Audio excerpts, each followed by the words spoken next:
Hello दोस्तों, कैसे हैं आप लोग? उम्मीद करती हूँ स्वस्थ होंगे, मस्त होंगे और जीवन में कुछ बेहतरीन कर रहे होंगे। हम लोग पढ़ रहे हैं उपन्यास जिसका नाम है रुक जाना नहीं। इसके लेखक है निशांत जैन, जो कि एक आईएएस अफसर हैं। इन्होंने इस उपन्यास में बहुत सारे ऐसे मंत्र बताए हैं जिसे हम अपनाकर समझकर जिंदगी में सफलता की पथ पर आगे बढ़ सकते हैं। अब हम पढ़ रहे हैं कुछ ऐसे योद्धाओं की कहानी जिन्होंने चुनौतियों को चुनौती देकर अपनी सफलता को हासिल की है। आज हम पढ़ने वाले हैं गंगा सिंह राजपुरोहित, जो कि राजस्थान से हैं। इनकी कहानी हिंदी मीडियम में पढ़कर बने अधिकारी। तो जानेंगे कैसे इन्होंने हिंदी मीडियम से पढ़कर और सभी चुनौतियों को पार करते हुए अपनी सफलता को हासिल किया है। मैं राजस्थान की बाड़मेर जिले का रहने वाला हूँ। मेरा बचपन गांव में बीता और हाई स्कूल तक की पढ़ाई ग्रामीण स्कूल में हुई। परिवार में सिविल सेवा में तो कोई नहीं था, लेकिन कई लोग विभिन्न सरकारी सेवाओं में थे। 2009 में जब मैंने 10वीं क्लास में स्कूल टॉप किया तो मेरे शिक्षकों ने मुझे विज्ञान विषय चुनने के लिए प्रोत्साहित किया। मेरे अभिभावकों ने शुरुआत से ही मुझे स्वतंत्रता दी कि मैं अपनी रुचि के विषय पढ़ूं। इंटरमीडिएट में मैंने जिला स्तर पर छठा स्थान हासिल किया। इसके बाद सब ने मुझे कहा कि आपको कोटा जाकर आईआईटी की तैयारी करनी चाहिए, लेकिन मैंने जय नारायण व्यास विश्वविद्यालय जोधपुर में बीएससी में दाखिला ले लिया। इसके पीछे कारण यह था कि अपनी पृष्ठभूमि के कारण मैं सरकारी शिक्षण संस्थाओं और हिंदी माध्यम के साथ ज़्यादा सहज था।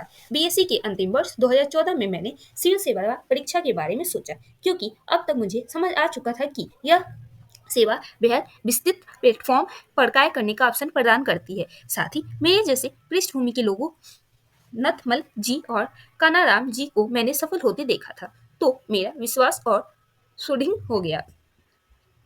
बीएससी करने के बाद मैंने सीडीएस और असिस्टेंट कमांडेंट के एग्जाम दिए। साथ ही मुझे 2-3 बार एसएसबी इंटरव्यू देने का मौका मिला, लेकिन उसमें सफलता नहीं मिली। ग्रेजुएशन पूरी होने के बाद मैं दिल्ली आ गया। अक्टूबर 2014 में मैंने निश्चय किया कि अगले वर्ष सिविल सेवा परीक्षा में हिस्सा लूंगा। इसी दौरान मैंने जेएनयू में एमए हिंदी में प्रवेश ले लिया और हिंदी साहित्य को वैकल्पिक विषय चुनकर तैयारी शुरू कर दी। पहले प्रयास में ही प्रारंभिक परीक्षा उत्तीर्ण होने से मेरा आत्मविश्वास काफी बढ़ गया, लेकिन पाठ्यक्रम के पूर्ण नहीं हो पाने तथा समय प्रबंधन की समस्या के कारण मैं उत्तर लेखन अभ्यास नहीं कर पाया। इस वजह से मैं मुख्य परीक्षा में महज 16 अंकों से असफल हो गया। प्रथम प्रयास में असफलता से मैं बिल्कुल भी विचलित नहीं हुआ और मैंने अगले प्रयास के लिए कमर कस ली। जेएनयू में मेरी कक्षा के साथियों के सकारात्मक सहयोग, पुस्तकालय के साथियों के मार्गदर्शन और प्रोफेसर्स की पढ़ाई की शैली ने मेरी समझ को विकसित किया, जिससे मेरी राह काफी सुगम हो गई। दूसरे प्रयास के लिए मेरी अच्छी खासी तैयारी हो गई थी। साथ ही मेरे एमए हिंदी के सहपाठियों के साथ देश दुनिया के समसामयिक मुद्दों पर स्वस्थ बहस ने मेरी जानकारी को बढ़ाया और मेरे व्यक्तित्व को भी निखारा। इसी का परिणाम था कि इस बार मुझे जबरदस्त सफलता मिली और मैंने सिविल सेवा परीक्षा 2016 में ऑल इंडिया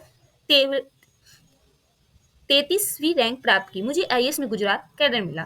सिविल सेवा परीक्षा की तैयारी करने वाले परीक्षार्थियों से को मेरी यह सलाह है कि नकारात्मकता एवं डर को अपने जहन में स्थान न दें। आपकी पृष्ठभूमि और परीक्षा का माध्यम आदि आपकी सफलता में बाधा नहीं है। यूपीएससी में सफल होने हेतु अनवरत परिश्रम करते रहें एवं आत्मविश्वास बनाकर रखें। मुझे लगता है कि जब मैं कर सकता हूं तो आप भी कर सकते हैं। साथ ही समस्त युवा साथियों से मेरा आग्रह है कि अपनी सोच को हमेशा सकारात्मक रखें, किसी भी प्रकार के बहकावे में न आते हुए स्वतंत्र चिंतन करें और अपने क्षेत्र में उत्कृष्ट प्रदर्शन करें। राष्ट्र का शक्तिकरण युवाओं के शक्तिकरण से ही संभव है।